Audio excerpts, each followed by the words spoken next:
right, brothers and sisters, everybody who's checking in, thank you very much. I got to put that out in advance.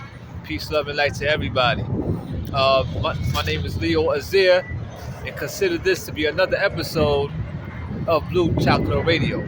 And I'm here to put out a poem today that's going to basically touch on my transition from being in the world thereof to being in the fold, or being brought into the bosom of the Creator. In other words, becoming more conscious of self, knowledgeable of self, and that of the universe, nature, as within, so without, right? We know how that go. Some of the things that we do say, it seems to be cliche. It seems to be carrying a mundane energy or frequency of redundancy, and it's kind of like losing value. If I come out with a hot song, or just like a poem I'm about to drop here, which is heavy, concise, but very heavy, the more that we recite it and go into it, it begins to lose its value. Now I see why they say absence make the heart grow fonder in some respects, and which could also be relative to there's value in absence just as much as there's value in silence. You know, give some space. And that's like pulling up on an old school tune that we haven't heard since the 90s.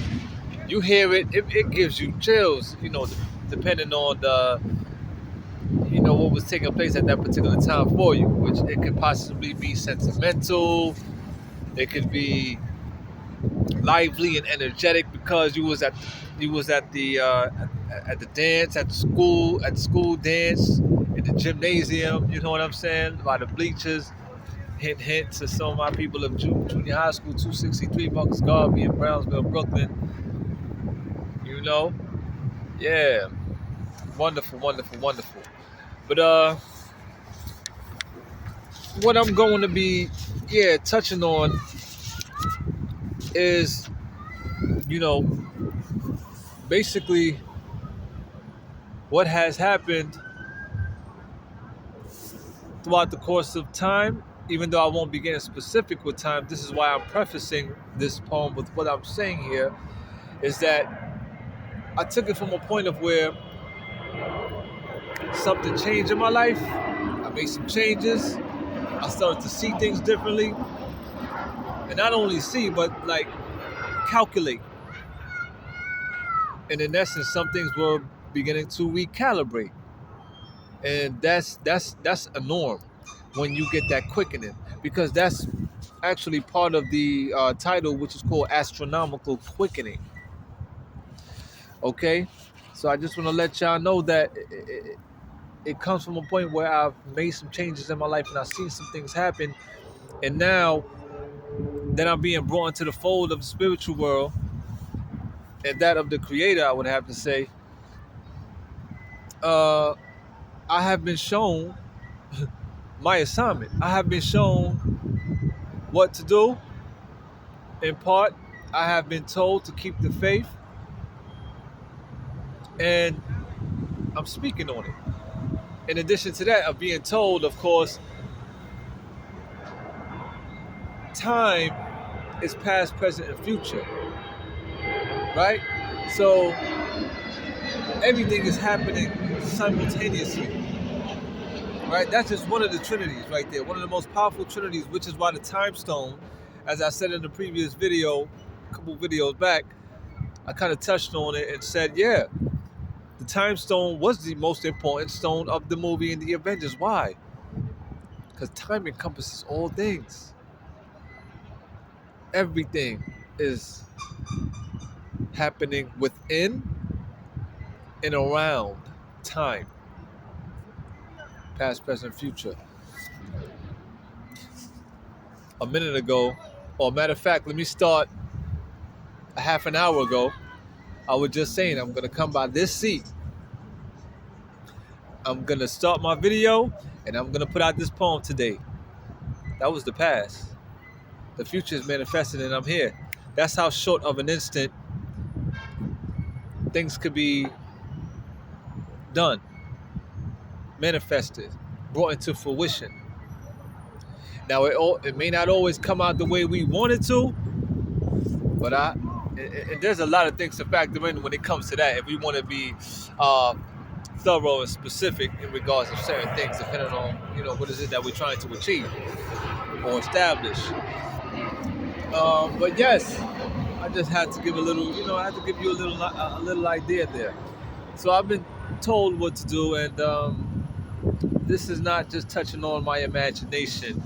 It's also like speaking on some hope and things that I hope for. I mean, things that I hope for, pray upon, and wish for. I just happen to put it in a particular art form and to intently, write it in such a way as to where I'm leaving space for questions and concerns, and mainly for people to give their own point of view of it. You know what I mean? In addition to what level of critique I may receive, because when you're dealing with this kind of art form, you got people who's going to support you, you got some people who's going to compliment you, you got some people who's going to critique you and opinionate, and it's all good. I love it. You know what I mean? Yeah, anyhow, that's to make us better, more crafty, mentally strong, and I guess hopefully so. It'll help to build our mental acuity. Because repetition with in life experiences surely ought to make you more sharper. All right. So without any further ado, let's get into it. Don't want to hold you any longer. The name of this poem is called Astronomical Quickening, and the format that I wrote it in is not a haiku, although I love haikus, and I can do some of that too. But this is an actual poetry format that I've come about myself. Quite structurally, I would have to say, as to there are 7 stanzas consisting of 3 lines that has syllables. Each line has a syllable count, and I am also working on getting this copywritten. As I shared in other videos, I just happen to say it again and again and again because some people may not tune into that video. They're going to tune into this one, and it's like putting certain things out into the ethers, right into the universe, because you want it to manifest, and I got to work on it, and I got to do it. So yes, this is called Astronomical Quickening, and the style that I wrote it in, I haven't finalized the name, but I'm debating between 7 ups or 7 heavens, because 7 is the most is the significant number, particularly with the way that I put this out, with the way that I wrote it in each line. First line is 14, second line is 21, third line in the stanza is 14, which is 7 goes into those numbers. And I'm gonna, I'm gonna do before I get into another one of these poems, and I'll put another one out. I'm gonna go ahead and make a video and just go ahead and put it out there and let y'all know exactly how I went about it. Okay, so where I'm at right now, 9 minutes going on to 10. All right, time does fly. I surely appreciate your patience. Trust me, I do, and I know time is very valuable, especially for all my parents out there. Brothers and sisters that got kids, and you got your job, and you always feel like there's not enough time in the day to do what you got to do. But I would have to say, there actually is time.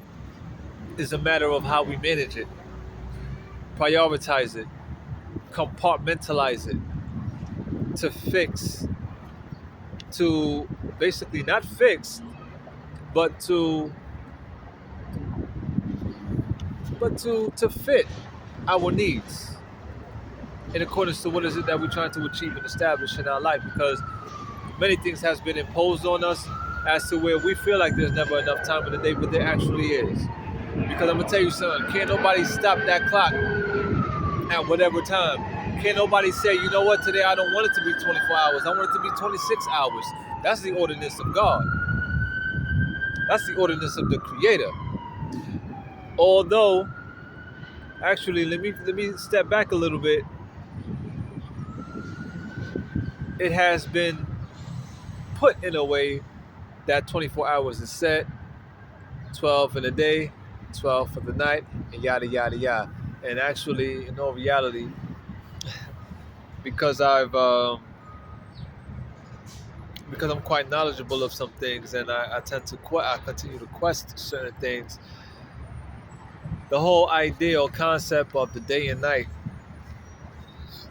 may be something that was just divinely made up by someone, and it has been implemented.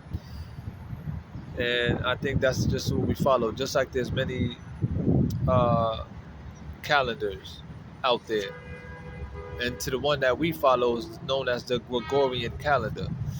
But I'm not gonna go into that. I'm already past 10 minutes now, so let me get into this. I'm so sorry, man. I can go on, and I could ah. Let's rock and roll, y'all. Astronomical quickening. Please drop a line and tell me what you think. Hit that like button. Hit that subscribe button. Here we go. All right. Sun gazing. Stimulation cracks Pandora's box ajar, illuminating the majestic trails and passages towards the Reaper's crossroads, to magnanimously carousel the great soul train ride. And like shedding old skin, a new world begins to surface, necessarily being made privy to a synonymous mirrored dimension of self that expels hidden truths and concealed lies about all life. As the spirit touched the heralding amalgamation of a calibrated celestial trifecta, deemed by imputations revealed, degrees of knowledge scales high and above, lo and behold. As advancements are being made towards the terrestrial plane, the Mediterranean echelon, to which a plethora of lost souls lay claim, landing zones now designated as the altitude drops. Permission to disembark the mothership is granted. Apparently, this universal itinerary may seem to be discrepant with calming personal interests, though urgencies rise. Because many are called, some chosen, but few qualified, to manage the reins of a vast array of some familiarized fielded mustangs, as one acclimates the ubiquitous rainbow harvest. To separate the wheat from the tares with coalitions consisting of an indispensable planetary league to terraform the earth, or to apprehensively manacle the savage beast. Yes, indeed. Talk to me, y'all. Talk to me. Drop a line. Tell me what you think. Put some emojis out there, whatever. You know what I mean? Because I'm going to continue to do what I do. I'm going to continue to write and, come out when I choose to, with another one and another one and another one. And in addition to that, I would have to say in closing is that, as we know, it's not just our dietary regimen is not just focused on what we eat physically, but also spiritually. And in many cases, we have a lot of distortions. We have a lot of hindrance and obstructions to the total purification of the spirit. Why? Because of the elemental factor of the environments that we are in. I said environments, and that's pluralistic. You understand? Yes. So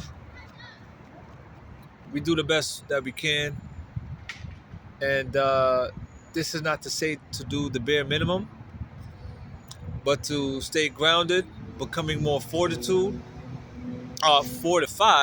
Excuse me, becoming more fortified, and keeping each other in remembrance of those things that are just, that are golden, that are of principle. You know, and we all know who the true judge is, the ultimate judge. So peace, love, and light, everybody. That was another one for you. Astronomical Quickening. This is your guy here, Leo Azir. Peace, love, and light. Ashe.